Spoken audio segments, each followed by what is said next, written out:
একসময় পেঁয়াজ কাটার ভয়ে কখনো নিজে হাতে ডিম ভেজে খেতাম না।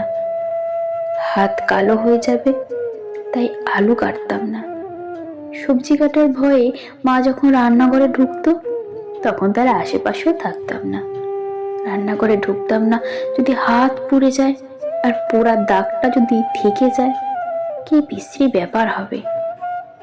খাবার শেষে প্লেটটা টেবিলে রেখেই উঠে যেতাম, তবুও মায়ের কোনো অভিযোগ থাকতো না। আমার মাটা খুব দুঃখী, সারা জীবন কষ্টই করে গেছে, একা একা সব কাজ করে।